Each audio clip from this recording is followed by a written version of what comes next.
বড়দেরকে প্রণাম আর ছোটদেরকে ভালোবাসা জানিয়ে আমি শিপ্রা মজুমদার আজকে আবার একটা নতুন রেসিপি নিয়ে তোমাদের কাছে চলে এসেছি। আশা করি রেসিপিটা তোমাদের ভীষণ ভালো লাগবে। তাহলে দেখতে শুরু করো এখন থেকে। আমি আজকে তোমাদেরকে কি দেখাতে চলেছি দেখো। আজকে আমি তোমাদেরকে একটা চিচিঙ্গা দিয়ে নিরামিষ রেসিপি তৈরি করে দেখাবো।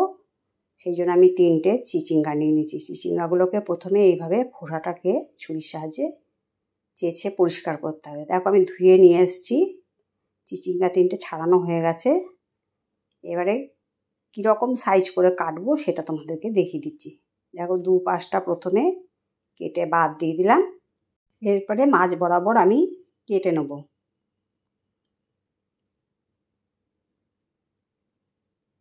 দেখো মাঝ বরাবর কাটা হয়ে গেল। এরপরে আমি এটাকে একটু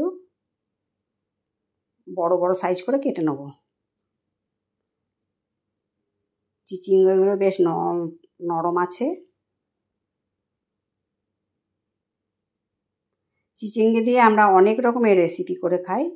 আজকে আমি তোমাদেরকে একটা ভিন্ন ধরনের রেসিপি তৈরি করে দেখাবো, যেটা ভাত, রুটি, পরোটা সমস্ত কিছুর সাথে খেতে ভালো লাগবে। আর একঘেয়েমি চিচিঙ্গার রেসিপি খেতে খেতে যখন আর ভালো লাগবে না, তখন তোমরা এইভাবে রেসিপিটা ট্রাই করতে পারবে।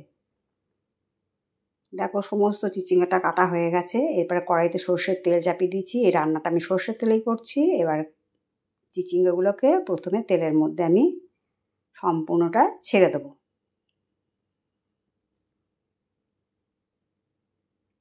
এটাকে আমি এখন ভাজা করে নেব। সম্পূর্ণ চিচিঙ্গাটা দেওয়া হয়ে গেল। এবার ওপর নিচ সুন্দর করে নাড়িয়ে চাড়িয়ে আমি ভেজে নেব।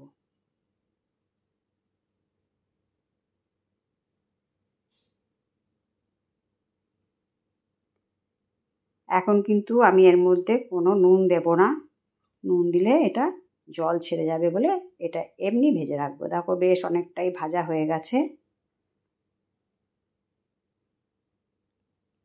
আমি ওলট পালট করে সুন্দর করে আরেকটু ভেজে নিলাম। ভাজাটা কমপ্লিট হয়ে গেছে। এবার একটা বাটির মধ্যে আমি চিচিঙ্গাটাকে ঢেলে নিচ্ছি। এইভাবে ভেজে নিতে হবে। এরপরে দেখো আমি একটা মিক্সিং জার নিয়েছি। তার মধ্যে 1 চামচ তিল আর গোটা 7-8 কাজু বাদাম দিয়ে দিলাম। আর এদিকে একটা বাটির মধ্যে আমি 1 চামচ লবণ, 1/2 চামচ হলুদ, 1 চামচ জিরের গুঁড়ো, 1/2 চামচ কাশ্মীরি লাল লঙ্কার গুঁড়ো আর 1 চামচ ঝাল লঙ্কার গুঁড়ো আর 1 চামচ গরম মশলার গুঁড়ো দিয়ে দিলাম। এটা এখন 10 মিনিট ভেজানো থাকবে। এরকম করে গুঁড়ো মশলা যদি ভিজিয়ে রাখা হয় তাহলে কিন্তু একদম বাটা মশলার গন্ধটা পাওয়া যায়। এটা 10 মিনিট ভেজানো থাক। আর ওইদিকে আমি তিল আর কাজু বাদামের পেস্টটাও করে নিয়েছি। দেখো এর মধ্যে কিন্তু কোনো ফোড়ন দেব না। এর মধ্যে যে তেলটা একটুখানি বেঁচেছিল তার মধ্যে আমি পুরো মশলাটাকে ছেড়ে দিলাম। মশলাটাকে এখন সুন্দর করে কষিয়ে নিতে হবে। দেখো আমি একটুখানি আদা গ্রেট করে দিয়ে দিলাম।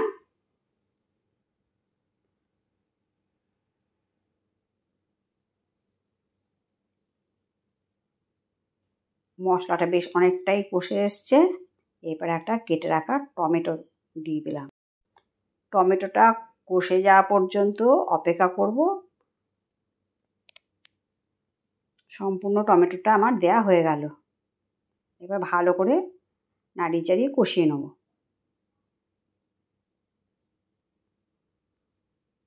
টমেটোটা দেখো অনেকটাই কষে গেছে। এরপরে কাজু বাদাম আর তিল বাটাটা দিয়ে দিলাম।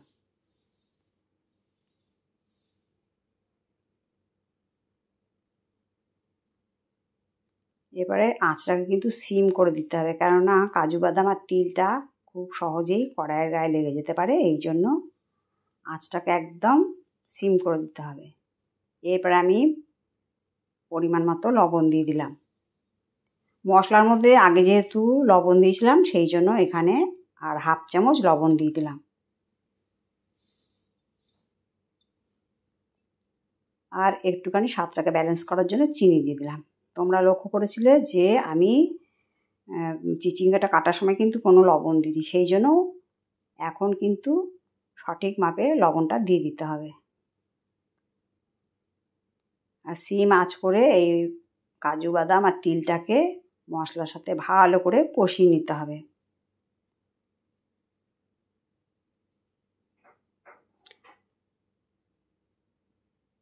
দেখো সুন্দর করে কষানো হয়ে গেছে।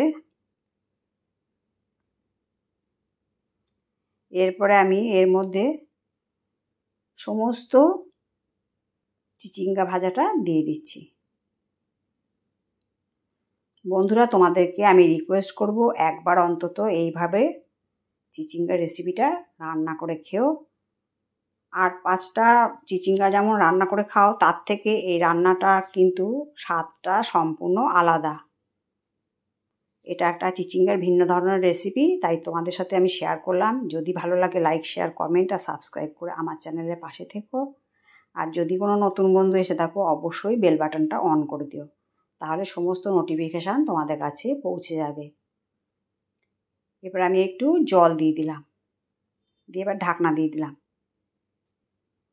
মিনিট 5-7 ঢাকনাটা দেওয়া রইলো। দেখো কত সুন্দর ফুটে উঠেছে। ঢাকনাটা খুলে দিয়েছি, দেখো কত সুন্দর ফুটে উঠেছে।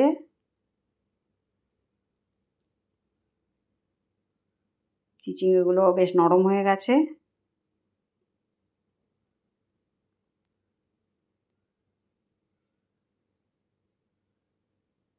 দেখো তোমাদের কেটে দেখিয়ে দিলাম চিচিঙ্গাগুলো কেমন নরম হয়ে গেছে, সম্পূর্ণ নরম হয়ে গেছে।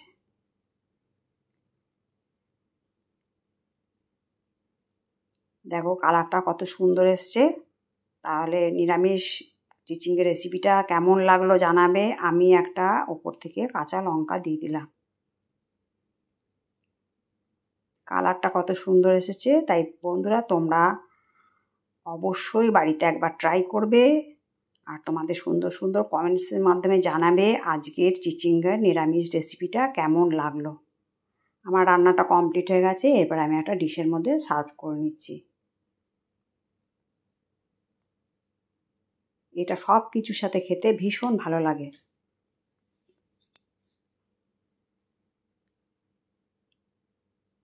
সম্পূর্ণটা সার্ভ করে তোমাদেরকে দেখিয়ে দিচ্ছি। চিচিঙ্গাগুলো কিন্তু একদম গলেও যাবে না আর শক্তও থাকবে না, ঠিক এরকম গোটা গোটা অবস্থায় রান্নাটা করে নিতে হবে।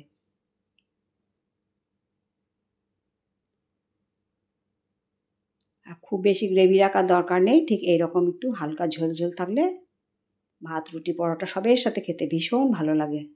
তাহলে তোমাদের সুন্দর সুন্দর কমেন্টসের মাধ্যমে জানিও তোমাদের রেসিপিটা কেমন লাগলো, আজকের আমার নিরামিষ চিচিঙ্গার রেসিপি। তাহলে বন্ধুরা, আজকে আমি এই পর্যন্ত রাখি। অন্য কোনো দিন অন্য কোনো রেসিপি নিয়ে আবার তোমাদের সাথে দেখা হবে। কেমন? রাখলাম। টাটা।